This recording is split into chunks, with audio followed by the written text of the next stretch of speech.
अस्सलामुअलैकुम, आप देख रहे हैं जी फॉर गरीदा। जी से शुरू होता है हर सवाल। तो आइए आपको दिखाते हैं कि आज वो कौन से सवाल हैं कि जिन पर हम आज वो कौन सी खबरें हैं जिन पर हम सवाल उठाएंगे।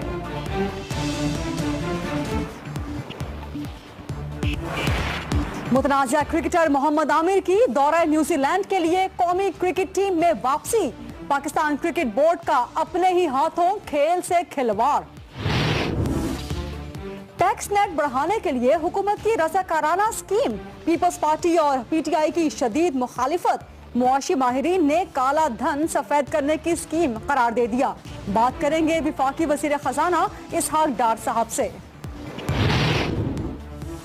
2.5 साल की बकिया शॉर्ट टर्म कामयाबी से पूरी करने के लिए हुकूमत का शॉर्टकट फार्मूला, सब बेच दिया जाए। 69 कौमी इदारे बिकने के लिए तैयार, फायदे से ज्यादा नुकसान होगा।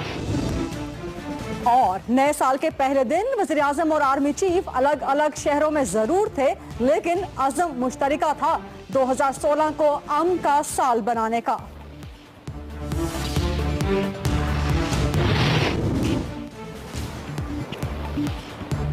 जी है आज की जी हिट्स प्रोग्राम में आगे बढ़ने से पहले आपको आज का सवाल बता दें। जी कहिए के नाम से हम आपको रोजाना एक सवाल देते हैं। आप ट्विटर अकाउंट जी फारूकी पर जा सकते हैं। आज का सवाल टैक्स एमनेस्टी स्कीम के मुतालिक ही है कि आप बताइए कि हुकूमत की टैक्स एमनेस्टी स्कीम से टैक्स देने वालों की तादाद बढ़ेगी, कोई फायदा भी होगा या नहीं। आप जी फारूकी के ट्विटर अकाउंट पे जा सकते हैं, अपनी राय इस वोटिंग के जरिए दे सकते हैं और आपकी राय का इजहार हम प्रोग्राम में आगे चल के बताएंगे। और अब बढ़ते हैं अपनी आज की बिग स्टोरी की जानिब, जो कि इसी टैक्स एमनेस्टी स्कीम के मुतालिक है, जिसे हुकूमत रज़ाकाराना टैक्स कंप्लायंस स्कीम का नाम दे रही है, क्योंकि IMF को टैक्स एमनेस्टी स्कीम पर एतराज था। ऐसा महसूस होता है कि नून लीग की हुकूमत बड़े दावे करके खुद को एक बड़ी मुश्किल में फंसा देती है।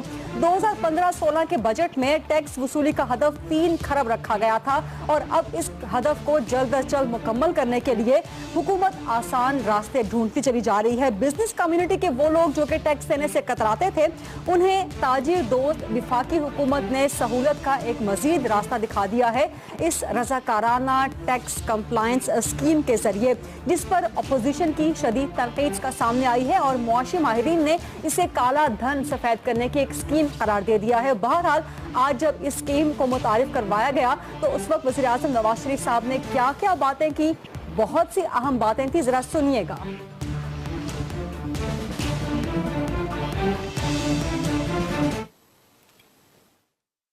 इस बात की और भी ज़्यादा खुशी हो रही है कि एक अच्छा भला मसला जो है वो बड़ी खुशसलूबी के साथ, इत्तेफाक राय के साथ तय कर लिया गया है।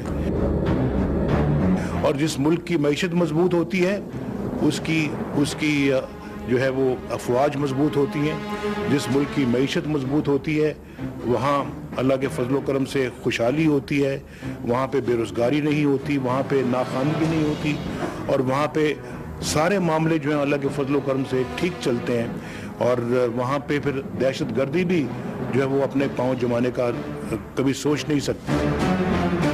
मैंने डार साहब को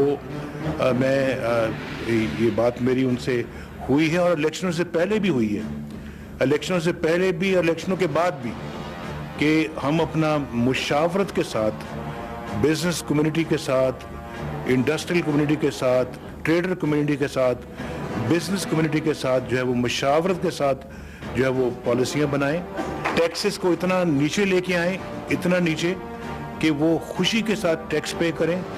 और जैसे आपने कहा है कि मुका नहीं होना चाहिए, वो नहीं होना चाहिए। और एक स्पिरिट ऑफ नेशनलिज्म हम उभारें कौम के अंदर कि देखें हमने आपकी खातिर जो है वो टैक्स रेट्स को इतना हम नीचे लेके आए हैं और अब आपके लिए दुश्वार नहीं होना चाहिए कि आप टैक्स पे करें, लिहाजा टैक्स पे करें और इस मुल्क को आगे ले जाने के लिए आप हमारी मदद करें।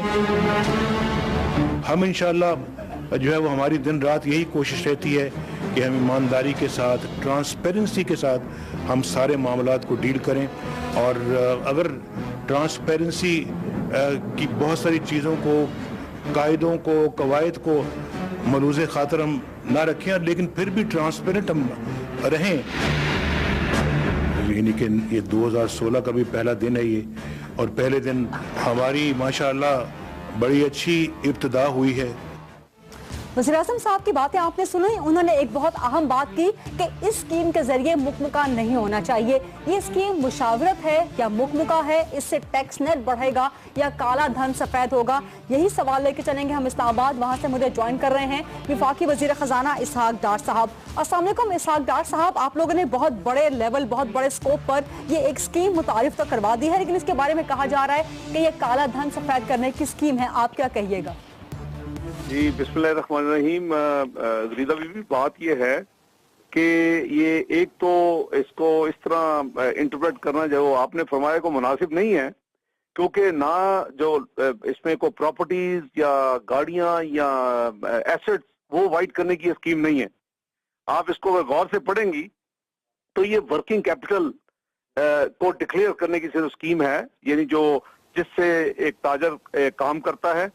और वर्किंग कैपिटल ये वो ताजर हैं, एक दो हिस्से हैं इसके, जो कभी पिछले 10 साल में जो आपके असेसी नहीं है जी। ये मुल्क के 18 करोड़ के, इसके असेसी 7,11,000 हमें विरसे में मिले थे, और हमने अभी पिछले यानी 2 साल में इसको 10 लाख पे लेके गए हैं।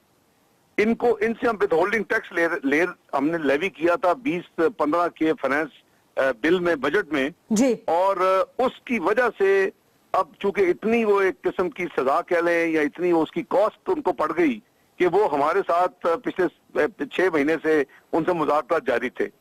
तो मैं समझता हूं कि जब तक हम इस मुल्क में टैक्स का कल्चर नहीं बढ़ाएंगे और जब तक हम लोगों को इंसेंटिवाइज नहीं करेंगे, कुछ उनके खौफ, कुछ उनके खतरात, कुछ उनका जो यहाँ इस मुल्क में जो एक अनडॉक्यूमेंटेड कल्चर था, वो तमाम वजूहात थी कि ये लोग कभी भी दायरे में आने के लिए तैयार नहीं थे। डॉक्टर साहब, आपने जो अनडॉक्यूमेंटेड कल्चर की बात की और आपने जो बात की है कि टैक्स नेट इससे बढ़ाना हुकूमत का मतमाय नजर है, लेकिन ये फरमाइएगा कि टैक्स नेट कैसे बढ़ेगा, जबकि शराइत ये है कि 1% जितना भी रकम 10 लाख से लेके 5 करोड़ तक कमाते हैं ताजिर, उसका सिर्फ 1% अदा कर दें और 4 साल तक बाकी कहीं से भी किसी भी गैर कानूनी तरीके से रकम कमाते हैं उसका कोई ऑडिट नहीं होगा। आप अब ये नहीं है कि जितनी मर्जी रकम आपने कमाई है उसका 1% दे दें, ये बात नहीं है। ये वन ऑफ है कि सिर्फ एक दफा जो ताजर इस टैक्स नेट में नहीं है, वो अगर अपना जो वर्किंग कैपिटल जो उनका है, जो उनके स्टॉक है, जो कि वो ना दिखाते हैं ना बताते हैं, उसको वो अगर वो जाहिर कर दें सिर्फ स्टॉक को, और कोई उसमें ना प्रॉपर्टी, जैसे मैंने अर्ज किया, कोई एसेट आप वाइट नहीं कर सकते जी। और पिछले 10 साल से वो आपका फाइलर भी नहीं है, वो टैक्स नेट में नहीं है, वो आप वो जो करेंगे उसका 1% एक वन टाइम अगर वो अपना यानी 10 मिलियन का स्टॉक करते हैं तो अकॉर्डिंगली उसका 1% देंगे, लेकिन वो फिर आइंदा हमेशा के लिए सेसी बन जाएंगे। अगले साल वो स्कीम को अगर उसमें होगा तो उनको 3 गुना उसकी अपनी सेल शो करनी पड़ेगी, उसका कंडीशंस हैं, और फिर अगले साल उनको 25% जो इस साल देंगे उससे ज्यादा देना पड़ेगा।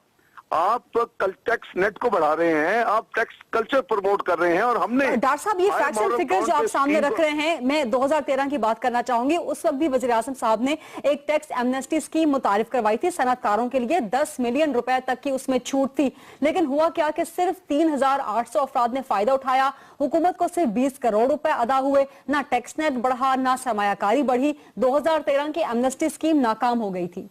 रीदा बीबी, अगेन आप हमने कोई एमनेस्टी स्कीम ना वो थी ना ये है, इसकी क्लैरिफिकेशन होनी चाहिए।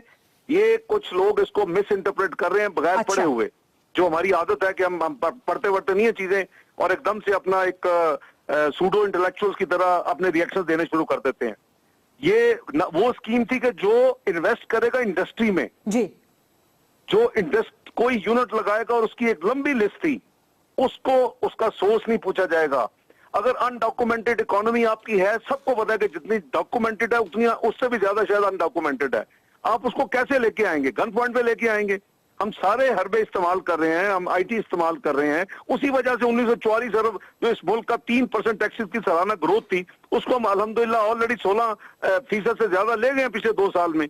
5 गुना यानी 500% का इजाफा हुआ है टैक्स ग्रोथ में। 1944 से 2588 पे हम गए हैं। तो मेरा मतलब है कि हमें अभी और रिसोर्सेज को इकट्ठा करना है, जो लोग नहीं दे रहे उनको नेट में लाना है, और उसके लिए हमने किया। और उस पे यानी किसी उसमें जो ओपन कि जी जो डॉक्टर साहब, आपने कहा कि ये टैक्स एमनेस्टी स्कीम नहीं है, इसकी एक वजह ये भी है अपेरेंटली कि आईएमएफ को इस टैक्स एमनेस्टी स्कीम पे एतराज था, तो इसका नाम बदल दिया गया। और आईएमएफ को एतराज भी वही था कि उसका बैकग्राउंड ये था कि हारून अख्तर साहब और अशफाक तोला साहब ने जो आईएमएफ को ब्रीफिंग दी इस स्कीम के मुतालिक वो कुछ और थी, और जो फाइनल प्रपोजल, फाइनल वर्जन इस स्कीम का आया वो कुछ और था। हम लोग सीना गजट के मास्टर हैं। हारून अख्तर और यूसुफ तोला और अपना केपीएमजी के मसूद नकवी को मैंने इसलिए नहीं भेजा था कि स्कीम को डिस्कस करने के लिए। अच्छा, मैंने उनको भेजा था कि हम सेल टैक्स को रिफॉर्म करना चाहते हैं, और टैक्स रिफॉर्म्स की कमीशन की जो रिपोर्ट थी वो उसकी डिस्कशन के लिए गए थे। पहले उसको रंग दिया गया जी कि दोबारा टैक्सेस की शॉर्टफॉल है और दोबारा टैक्सेस लगेंगे। अल्लाह के फल से कल 31 दिसंबर क्वार्टर खत्म हुआ है, हमने अपने हदफ से 750 से हमने करीबन 30 बिलियन ज्यादा इकट्ठा की है। और फिर अब आपके जी ये स्कीम तो बीबी किसी को नहीं पता था। ये जो ट्रेडर्स के साथ पिछले हफ्ते फाइनल हुई है, उसको लीगल सारा उसको शेप दी गई है, उसको नेशनल असेंबली सेनेट में पेश किया गया है। तो ये जो है ना जी प्रिजम्पशन बेसिस के ऊपर फलां है और फलां है, ये हमारी बीमार कुछ ज़हन है जो हमेशा हर चीज को उल्टी तरफ। और डॉक्टर साहब, एक और सवाल मेरा इस स्कीम के मुतालिक के तासुर ये है कि इस स्कीम से ज्यादा फायदा नहीं होगा, क्योंकि जो लोग टैक्स नेट से बाहर रहते हैं उनके लिए इंसेंटिव ज्यादा हैं, पेनल्टीज कम हैं, जजा ज्यादा है, सजा कम है इस स्कीम के जरिए। मेरी बात सुने, व्हाट डू यू लूज? आपने अटेम्प्ट करनी है कि नहीं करनी लोगों को टैक्स नेट में लाने के लिए? इस तरह के अगर आप डिस्करेज लोगों को करेंगे तो क्या लोग फिर कंफ्यूज होंगे? हमने कसम खाई है कि लोगों को हमने, यानी ये मैं समझता हूँ कि नेशनल एफर्ट होनी चाहिए। मीडिया, जो लोग लिखने वाले हैं, हुकूमत, एफटीआर, सब एक पेज पे हो। हम उनको इनकरेज करें, भाई चलो मादी जो है आप आओ अपने टैक्स नेट में आओ, पाकिस्तान को टैक्स दो, हम नेशनलिज्म को उभारें कि टैक्स दोगे तो ये मुल्क आगे चलेगा। बात ये है कि ये मैक्रो इकोनॉमिकल इंस्टेबल कंट्री जो डिक्लेयर हुआ था 2012 तक, उस वक्त किसी को ये बातें याद नहीं आती। ठीक है डॉक्टर साहब, एक आखिरी सवाल आपसे करना चाहती हूँ। अपोजिशन शदीद तनकीद कर रही है, आप कौमी असेंबली में बिल ले तो गए हैं लेकिन पीपल्स पार्टी पीटीआई तनकीद कर रही है शदीद। डबल फेस है पीटीआई का। देन आई एम सॉरी, जो ये कह रहा है, मुझे उन्होंने खुद कहा है कि ये स्कीम बहुत अच्छी है। अच्छा, इस स्कीम को आप नेशनल असेंबली में ले आए और आप इसको ऑर्डिनेंस के जरिए ना करें। ये मुझे उनके ट्रेडर्स ने खुद कम्युनिकेट किया, मैं नाम दे सकता हूं। अगर वो तनकीद कर रहे हैं तो मुझे बड़ा अफसोस है कि ये फिर वो हर चीज अच्छी के साथ अब इन्होंने कसम खाई है कि सियासत करनी है और उसको हमने पब्लिक में पैटी पॉलिटिक्स करनी है। और खुदा के लिए पैटी पॉलिटिक्स से बाहर निकलो और पाकिस्तान की बेहतरी के कामों को आगे लेके चलो। हमसे 2 कदम आगे बढ़ो, हमारे साथ दो, हमारा वज़ीर नवाज शरीफ का और हमारा। हम पाकिस्तान को आगे लेके जाना चाहते हैं। अगर इन्होंने कहा है तो मुझे बहुत अफसोस है, और अगर ये ठीक है, अगर इन्होंने फिर कहा तो मैं इनको एक्सपोज करूंगा किन लोगों ने मुझे कहा है कि ये स्कीम बहुत अच्छी है। और आप मेहरबानी करें उनके ट्रेडर्स को, उनके देखें, ट्रेडर्स हमारे नहीं हैं, ट्रेडर्स सब जमातों के ट्रेडर्स हैं, पीपीपी के भी हैं, पीटीआई के भी हैं, पीएमएलएन के भी हैं, सबके साथ यकसा बात हुई है। सबकी रिप्रेजेंटेशन पाकिस्तान के बेसिस पे ये स्कीम तैयार हुई आपस में 5.5 महीने की नेगोशिएशंस के बाद। और मुझे पैगाम दिए गए कि जी इतनी अच्छी स्कीम जो हमें फीडबैक मिली है, आप इसको असेंबली में ले आए, प्लीज ऑर्डिनेंस के जरिए करें। ऑर्डिनेंस करेंगे तो ऑर्डिनेंस पे हम जरूर नुक्ता उठाएंगे, कॉन्टेक्स्ट में नुक्ता नहीं उठाएंगे। तो हम बिल लेके चले गए। अगर यानी ये अफसोसनाक खबर आप मुझे दे दी है, मैं तो बिजी हूँ, मैंने तो नहीं। बहुत शुक्रिया, बहुत शुक्रिया आपका। वफाकी वजीर खजाना इसहाक डार साहब हमसे बात कर रहे थे रज़ाकाराना टैक्स कंप्लायंस स्कीम के मुतालिक, बहुत तहम्मुल से हमारे सख्त सवालात के जवाब दे रहे थे। प्रोग्राम में शामिल करते हैं एक छोटी सी ब्रेक, और ब्रेक के बाद कुछ मजीद सख्त सवालात उठाएंगे पाकिस्तान क्रिकेट बोर्ड से कि आखिर किस बुनियाद पर उसने एक मुतनाज़ा क्रिकेटर मोहम्मद आमिर को दौरा न्यूजीलैंड, मोहम्मद आमिर के माजी की और उनसे जुड़े हुए मसले की, उनसे जुड़े हुए तनाज़े की एक छोटी सी झलक हमने आपको दिखाई। माना कि मोहम्मद आमिर एक बहुत टैलेंटेड बॉलर है, ऐसे बॉलर्स सालों नहीं बल्कि सदियों में शायद पैदा होते हैं। लेकिन मुझे याद है कि जब मोहम्मद आमिर ने डेब्यू किया था उस वक्त भी यही कहा जा रहा था कि शायद पाकिस्तान में टैलेंट उस तरह से उभर के सामने नहीं आएगा जैसे वकार यूनुस और वसीम अकरम का था। लेकिन मोहम्मद आमिर सामने आ गया। अब मोहम्मद आमिर ने जब एक कौमी वकार के मुनाफी काम किया, करप्शन की, स्पॉट फिक्सिंग की, तो उन्हें वापस लाने के लिए फिर से वही प्ली ली जा रही है कि मुल्क में टैलेंट उभर के ऊपर सामने नहीं आता। तो हुजूर वाला पाकिस्तान क्रिकेट बोर्ड से 10 बस्ता अर्ज है कि टैलेंट को ऊपर लाना आपकी ही जिम्मेदारी है। बहुत से मोहम्मद आमिर डोमेस्टिक लेवल पर, अंडर 19 लेवल पे खेल रहे हैं, उन्हें ऊपर लाना, इस मोहम्मद आमिर की रिप्लेसमेंट करना, ये पाकिस्तान क्रिकेट बोर्ड की जिम्मेदारी है। लेकिन बहरहाल आज जो हमारा मौजूद गुफ्तगू है, जो हमारे सवालात हैं, वो ये कि मोहम्मद आमिर को, मुतनाज़ा क्रिकेटर को दौरा न्यूजीलैंड के लिए कौमी क्रिकेट टीम में वापस लिया जाना, जबकि इस्लामाबाद हाई कोर्ट में ये केस अभी ज़ेरे समाअत है। और ख़ास तौर पे जब बाहर खेलने के लिए ऐसा टेंटेड प्लेयर जाएगा तो क्या पाकिस्तान के कौमी वक़ार का निशान लेकर जाएगा? यही सब सवालात लेके चलूंगी मैं। मेरे साथ लेजेंड क्रिकेटर, साबिक टेस्ट क्रिकेटर अब्दुल कादिर साहब लाहौर स्टूडियो में मौजूद हैं। अस्सलाम वालेकुम अब्दुल कादिर साहब। जी वालेकुम। बहुत शुक्रिया तशरीफ लाने के लिए। मोहम्मद आमिर की कौमी क्रिकेट टीम में वापसी, उन्हें अभी वीजा नहीं मिला ऑफिशियली, लेकिन पीसीबी का परवाना मिल गया उन्हें। ये कौमी क्रिकेट टीम के लिए फायदेमंद कम होगा, नुकसानदेह ज्यादा होगा, आप समझते हैं ऐसा? जी देखिए, असल में बात बिल्कुल ठीक है। ये जो डिबेट चल रही है अभी पूरे कंट्री के अंदर मुख्तलिफ चैनल्स के ऊपर, तो डिवीजन आपको लगती है, कुछ लोग उसके हक में बात कर रहे हैं, कुछ उसके खिलाफ बात। से बाहर भी इंटरनेशनल लेवल पर भी यही डिबेट है। हाँ जी। अब मैं ये समझता हूँ कि दोनों अपनी जगह के ऊपर बहुत ठीक है, और इसकी वजह पता क्या है? वजह यह है कि जैसे सियासत के अंदर जितना बड़ा कोई करप्ट आदमी होता है, जितने उसने जुर्म किए हुए होते हैं, उतना वो बड़ी बड़ी लग्जोरियस लाइफ गुजारता है और बड़ी बड़ी पोस्टों के ऊपर आ जाता है। ये वो सेम पाकिस्तान क्रिकेट बोर्ड में हुआ कि अगर हमने वसीम अकरम, इंजमाम, वो लोग जो कि जस्टिस कयूम में आया हैं और सब लोगों को पता है, अगर उनको हमने सजाएं दे दी होती, उसके बाद क्या हुआ कि ये यासर शाह का केस है, अगर हमने शुएब अख्तर, आसफ, इनको सजाएं दी होती तो आज हमें ये दिन ना देखना पड़ता कि जी वो यासर शाह जो है वो भी टीम से बाहर हो रहा है क्योंकि वो भी गलती कर रहा है। गलती है ये गलतियां नहीं है, ये जानबूझ के ये सारे काम जो हैं किए जाते हैं। और ना हमें देखना पड़ता कि जी आमर, सलमान बट और वो आसफ, यानी यहाँ पे आप जरा डिस्क्रिमिनेशन भी देखें क्रिकेट बोर्ड की, कि मैं तो इनके साथ दानिश कनेरिया जो है, मैं उसकी भी बात करता हूँ, सबसे ज्यादा उसने आउट किए हैं, और उसके साथ देखे सौतेली माँ वाला सलूक इन्होंने किया। आज इनको बड़ा अजीज हो गया आमर, और वो दोनों की बात ही नहीं करता क्रिकेट बोर्ड, जबकि मेरी उसकी बात ही नहीं करता। उसके लिए फील्ड भी उसको कहा फर्स्ट क्लास भी आप खेल लो, उसको कहा वो लीग भी जाके खेल लो। और भाई ये दोनों घर में तो नहीं खेल सकते कि आपने उसके ऊपर उसको खिला के उसको कहा जी परफॉर्मेंस कर दी।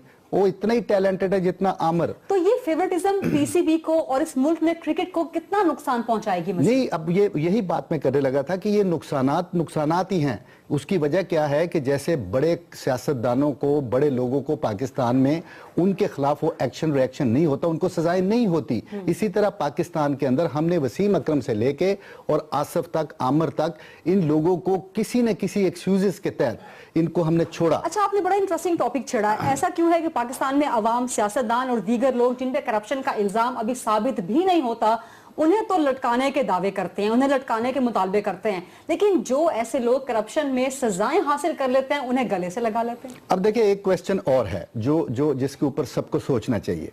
देखिए, सलमान बट, आमिर और आसिफ और दानिश कनेरिया, ये वो लोग हैं जो बहुत ज्यादा सजाएं काट चुके हुए हैं। लेकिन मेरा क्वेश्चन ये है कि क्या वसीम अकरम को सजा हुई?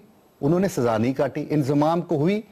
कितनी एक लिस्ट है, उनको नहीं हुई। वो क्रिकेट बोर्ड में काम कर रहे हैं, यानी आप देखें कि उनको कोई सजा नहीं दी गई। पॉइंट बहुत वैलिड है। ठीक। इसी के साथ अब्दुल कादिर साहब, एक पॉइंट ये भी है कि वो तमाम क्रिकेटर्स कि जो सजा याफ्ता हैं मैच फिक्सिंग के हवाले से, सलीम मलिक ले लीजिए, दीगर लोग ले लीजिए, दानिश कनेरिया का आपने जिक्र किया, अताउर रहमान का जिक्र कर लीजिए। अब देखिए, ये बड़ा अच्छा, आपने दो बड़े खूबसूरत नाम लिए। यहाँ पे भी डिस्क्रिमिनेशन कितनी ओपन है कि पता था कि ये जो अताउर रहमान है ये इसकी जरूरत नहीं है टीम को, उसको लाइफ बैन कर दिया गया।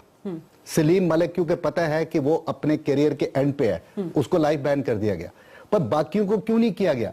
तो उसके ऊपर जस्टिस कयूम साहब ने पिछले दिनों एक चैनल के ऊपर आके बोला कि पॉल कॉन्डन, एक जो आदमी था आईसीसी का आया हुआ, उसने कहा कि जी बात यह है कि मैंने तो उनको कह दिया था कि ये एक नहीं, ये कितने बंदे हैं जिनके ऊपर लाइफ बैन या मैक्सिमम सजा होनी चाहिए। लेकिन उसने कहा कि अगर आपने इतने बंदों को कर दिया तो फिर पाकिस्तान जो है वो इंटरनेशनली आईसीसी से बाहर हो जाएगा। आप मेरी बात समझे? अब ये देखिए, असल में रूल, असूल, प्रिंसिपल के ऊपर कभी ये नहीं देखा जाता कि इसमें हमें नुकसान क्या होगा। इससे कौमें बनती हैं, कौमें कुर्बानियां दे के बनती हैं, लॉबी जीत जाती है, उसमें हार जाता है। जी जी बिल्कुल ऐसे ही है। अब देखिए पीसीबी एक और बात करता है, सिमोल की बात करता है और गिब्स की बात करता है, समझ गए? ये मिसालें देने के लिए गलत मतलब यानी सीना तान के झूठ बोलते हैं कौम के सामने, उस पे मुझे बड़ा अफसोस होता है कि आप क्लियर तो करें ना, सिमोल के बारे में आप क्या कहते हो कि क्यों उसको बाहर किया गया था, उसको क्यों बैन किया गया था? वो मैं बताता हूं आपको कौम को कि वो उसको क्यों किया गया था कि सिमोल को अगर उन्होंने बाहर किया तो उसने कोई मैच फिक्स नहीं किया था, उसने कहा था वो कि मैं टॉस वगैरह का आपको बता दूंगा। आप मेरी बात समझे? तो वो जो भी मुझे तो इसके बारे में इतना पता भी नहीं, स्पॉट फिक्सिंग कह ले आप उन्होंने उसके ऊपर भी यानी टॉस का सिर्फ बताया जीतने हारने का, ये तो उसके ऊपर 2 साल। इसी के साथ फिर मिसालें अगेन वही सलीम मलिक, अताउर रहमान, दानिश कनेरिया की आ जाती हैं कि जितने पाकिस्तानी सजा याफ्ता क्रिकेटर हैं उनमें से कोई खेलने के लिए वापस नहीं आया। Then why Mohammad Aamir? हाँ, इस पे भी आ जाते हैं, लेकिन मैं गिब्स की बात जरूर करूंगा ताकि नॉलेज में बड़ा इजाफा हो जो हमें सुन रहे हैं। गिब्स जो था उसने क्या किया कि एक बुकी के साथ उसका तय था कि मैं 10 रन के अंदर अंदर आउट हो जाऊंगा, ठीक, उसने कर दिया 70, उसने बात नहीं मानी, ठीक, वो बुकियों ने क्रिकेट बोर्ड को शिकायत कर दी कि ये हमारे साथ फिक्स था। आप मेरी बात समझे? उसके ऊपर उसको 6 माह के लिए बैन लगा दिया। अब्दुल कादिर साहब, मेरे पास वक्त भी खत्म हो चुका है, लेकिन ये मामला, ये तनाज़ा चलेगा, इस पे डिस्कशन चलेगी, आपको दोबारा भी हम प्रोग्राम में सहमत देंगे। हम डिस्कस कर रहे थे मुतनाज़ा क्रिकेटर मोहम्मद आमिर की कौमी क्रिकेट टीम में वापसी के हवाले से। प्रोग्राम में एक छोटी सी ब्रेक, और ब्रेक के बाद हम डिस्कस करेंगे इसी टैक्स एमनेस्टी स्कीम को। कुछ मुआशी माहिरीन हमारे साथ होंगे। ब्रेक के बाद मेरे साथ रहिएगा।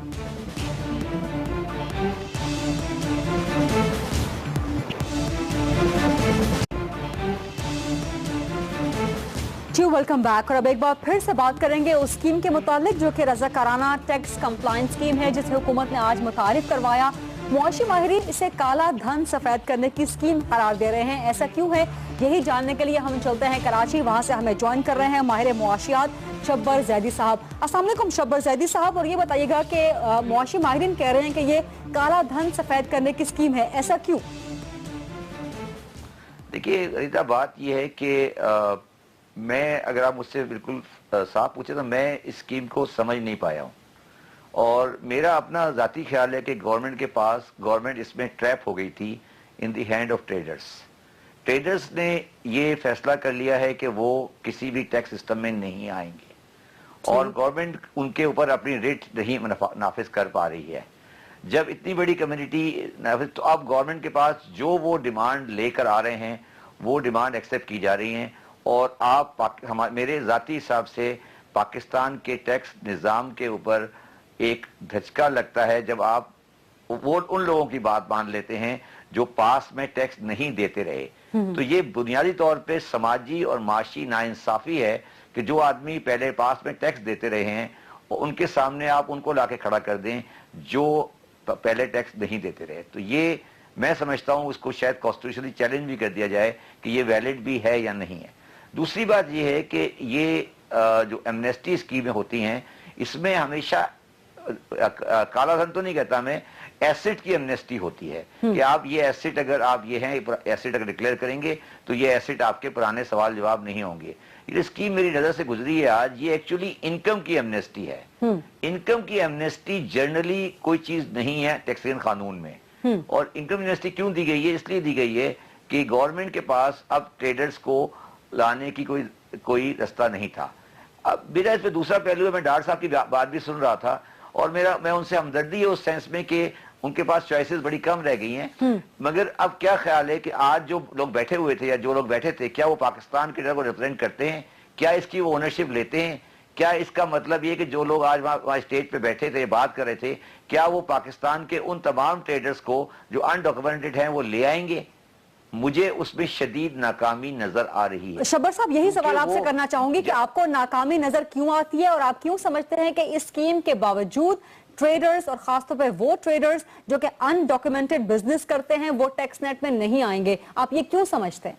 देखिए आप मैं इसलिए समझता हूं कि जब आप इसकी पूरी साइकी को समझें, जब आपने ये फैसला कर लिया कि आप बाजारों में ट्रेडर्स के अंदर उस कम्युनिटी में नहीं जा सकेंगे, अफसर नहीं जा सकेगा, गवर्नमेंट की रेट इन्फोर्स नहीं होगी, तो क्या आपके ख्याल में एक दुकान है वो डिक्लेयर करेगी? जो नहीं डिक्लेयर करेगी उसके खिलाफ एक्शन लेने की क्या गवर्नमेंट में सलाहियत है? और गवर्नमेंट ने पास में क्यों नहीं ली? और क्या ये ट्रेडर्स की बॉडीज जो रिप्रेजेंट कर रही हैं वो आपको इजाजत देंगी कि उनके खिलाफ एक्शन लें? تو ایکچولی آپ یہ کہہ رہے ہیں کہ جس کا دل چاہے وہ آ جائے, جس کا دل چاہے وہ نہیں آئے. آپ کہہ رہے ہیں شہباز زاہدی صاحب کہ حکومت ٹریڈرز کے ہاتھوں بلیک میل ہو گئی ہے؟ بلیک میل کا نہیں, میں یہ کہہ رہا ہوں بلیک میل نہیں ہوئی حکومت کے. دیکھیں میں ایک بات یہ بہت عرصے سے کہتا رہا ہوں پچھلے 10-12 سال سے کہ گورنمنٹ کی rate of taxation on traders ختم ہو چکی ہے. بہت سارے قانون موجود ہیں. یہ جو آج ہم نے ایمنسٹی دی ہے, یہ پہلے ٹیکسیبل لوگ تھے, یہ کسی کو یہ کوئی ایگزام نہیں تھے انکم ٹیکس سے. تو یہ آج تک کیوں نہیں آئے؟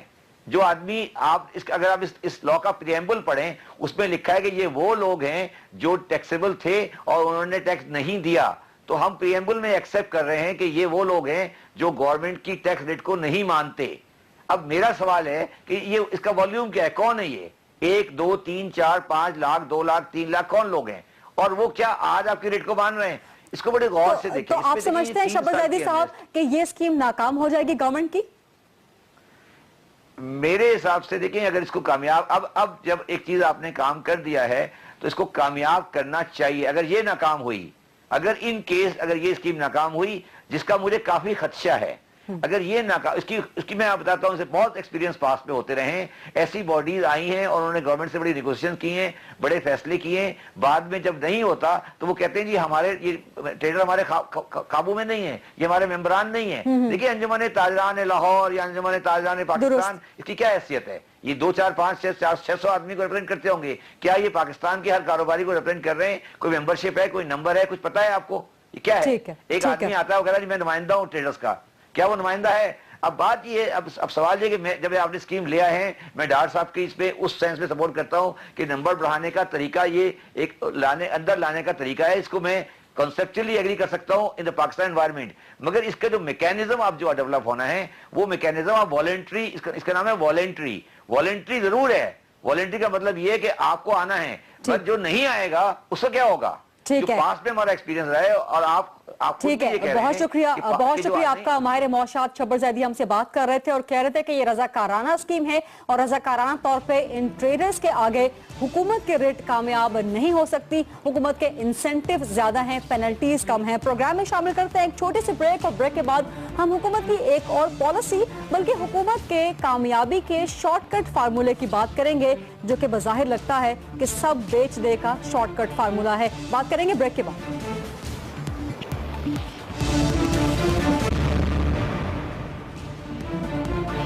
جی ویلکم بیک. نون لیگ کی حکومت نے اقتدار کے 2.5 سال گزار لیے ہیں اور اب ایسا محسوس ہوتا ہے کہ بقیہ 2.5 سال حکومت کامیابی کے ساتھ گزارنے کے لیے جو ایک شارٹ ٹرم 2.5 سال کی حکومت کی رہ گئی ہے, اس کے لیے نون لیگ نے کوئی شارٹ کٹ ڈھونڈ لیے ہیں. کبھی ٹیکس ایمنسٹی کا ایک شارٹ کٹ ڈھونڈا جاتا ہے اور کبھی اداروں کی نجکاری کا.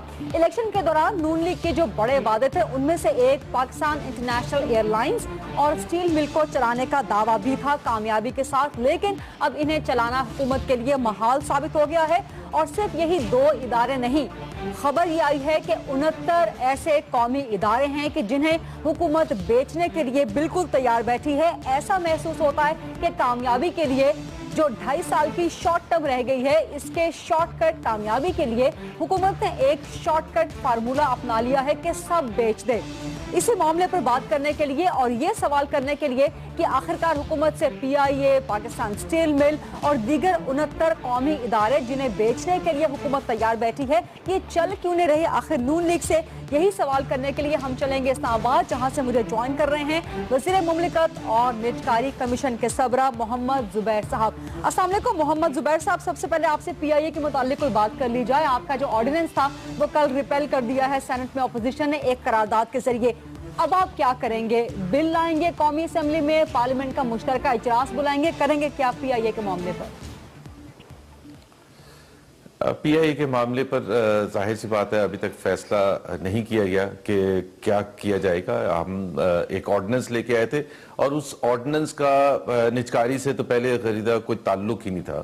اس قسم کے آرڈیننس کمپنیز ایکٹ کے تحت چلانے کے لیے جس میں زیادہ فریڈم ہو مینجمنٹ کو, ہر چیز کے لیے فائنانس منسٹری یا حکومت کے پاس نہ آنا ہو اور ایک انڈیپینڈنٹ بورڈ آف ڈائریکٹرز اس کو رن کرے. یہ پہلے بھی کیا گیا, جس طرح زرعی ترقیاتی بینک ہے, جس طرح اور بھی بہت سے ادارے, OGDCL ہے, ان کی نجکاری نہیں کی گئی, لیکن ان کو ان کا سٹیٹس چینج کیا گیا تھا پچھلے ادوار میں, اور ان کو ایک کمپنیز ایکٹ کے تحت ایک کمپنی کریٹ کیا گیا تھا, اور وہ آج بھی بالکل افیکٹولی بہت اچھے طریقے سے چل رہے ہیں. سو پہلی بات تو یہ اس کا کوئی تعلق نہیں ہے جو ہم نے کیا تھا اس کا نجکاری سے. لیکن محمد زبیر صاحب ایک سوال کرنے کی مجھے یہاں پر اجازت دیجیے گا کہ اپوزیشن کہتی ہے کہ اگر آپ PIA کے نجکاری نہیں کر رہے تھے تو پھر رات کے اندھیرے میں آرڈیننس لانے کی گنجائش کیا تھی, جبکہ کچھ ہی دنوں بعد قومی اسمبلی کا اجلاس ہو جانا تھا.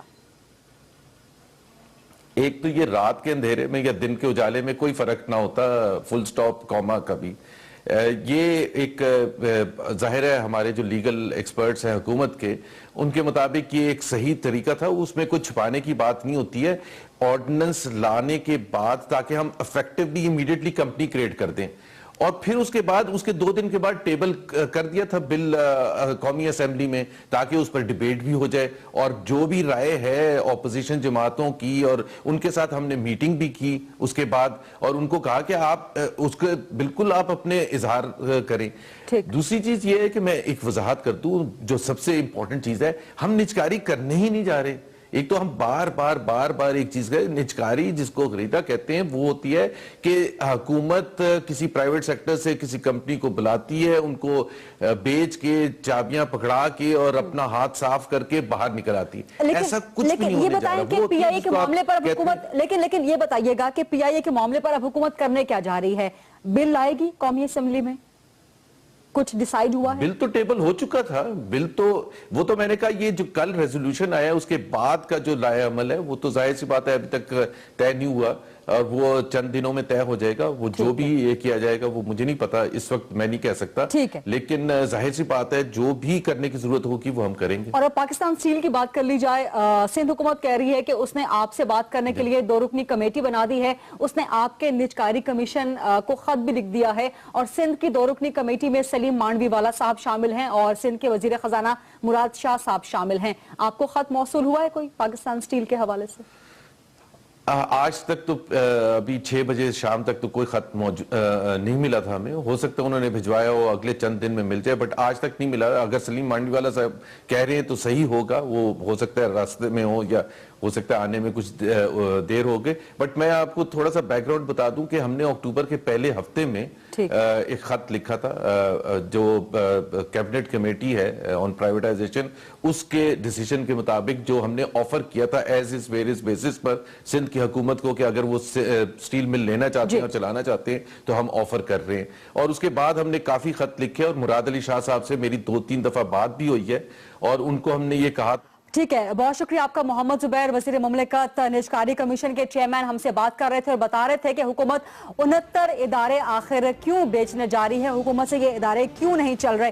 اور پروگرام ختم کرنے سے پہلے ایک اچھی خبر, اچھی بات آپ تک ضرور پہنچانا چاہیں گے. نئے سال کا پہلا دن وزیر اعظم محمد نواز شریف صاحب اسلام آباد میں تھے, army chief general Raheel Sharif Gwadar میں تھے, 2 الگ الگ شہروں میں تھے, لیکن اس کے باوجود دونوں نے ایک مشترکہ عزم کا اظہار کیا, اور وہ عزم یہ تھا کہ 2016 کو امن کا سال بنایا جائے گا. وزیر اعظم صاحب نے کیا کہا اسلام آباد میں, سنیے گا. اور یہی جذبہ دہشت گردی کے خاتمے کا باعث بنے گا, اور یہی جذبہ انشاءاللہ ہمارے شہروں کو اللہ کے فضل و کرم سے خوشحال بنائے گا. کراچی انشاءاللہ ترقی کرے گا, کراچی میں امن اور زیادہ انشاءاللہ آئے گا. اگر کراچی ماشاءاللہ اگر پرامن ہے تو اللہ کے فضل سے پورا ملک پرامن ہے. جہاں نئے سال کے لیے امن کے عزم کا اظہار کیا وزیر اعظم صاحب نے, وہیں آرمی چیف نے بھی یہی کہا کہ 2016 کو امن کا سال بنایا جائے گا, اور اس کا عملی اظہار انہوں نے 9 دہشت گردوں کے ڈیتھ وارنٹس پر عمل کروا کر دیا, جس میں TTP کے 2, حرکت الجہاد اسلام پنجاب کا 1, القاعدہ کا 1 اور سپہ صحابہ کے 5 دہشت گرد شامل ہیں. یہ تھی آج کی اچھی بات کہ ملک کے 2 مختلف شہروں میں موجود تھے, لیکن عزم ایک تھا, مشترکہ تھا, بڑا تھا, اور وہ یہ کہ پاکستان کو 2016 میں अमन का गहवारा बनाना है। और जाने से पहले एक छोटी सी वजाहत हम आपको देना चाहेंगे। जो कल हमने खबर दी थी कि आईएसको के लाइनमैन को कत्ल किया गया, एक फौजी अफसर की गोली ने कत्ल कर दिया, तो उसमें अपडेट ये है कि कल तक उस मेजर जाहिद के घर का कनेक्शन नहीं कटा हुआ था। शायद उसके बाद इदारा जाती कार्रवाई हो, लेकिन जिस वक्त ये झगड़ा हुआ, जिस वक्त ये सानिया हुआ, उस वक्त तक कनेक्शन नहीं कटा था। और इसके साथ साथ मेजर राजा जाहिद के खिलाफ सख्त तरीन कार्रवाई की जाएगी, ये भी इशारा दे दिया गया है और मकतूल की फैमिली को इंसाफ जरूर मिलेगा। हमने आज का सवाल आपके सामने पुटअप किया था टैक्स एमनेस्टी स्कीम, रजाकाराना टैक्स कंप्लायंस स्कीम के हवाले से कि ये टैक्स नेट में इजाफा करेगी कि नहीं, फ़ायदा होगा का ये नहीं। इस वक्त 60% से ज़्यादा अवाम समझते हैं कि कोई फ़ायदा नहीं होगा, 30% से ज़्यादा अवाम समझते हैं कि जी हाँ, इसका फ़ायदा होगा। ये था आज का प्रोग्राम, देखने का बहुत शुक्रिया। आपसे मुलाकात होगी कल, अपना ख्याल रखिएगा, अल्लाह हाफ़िज़।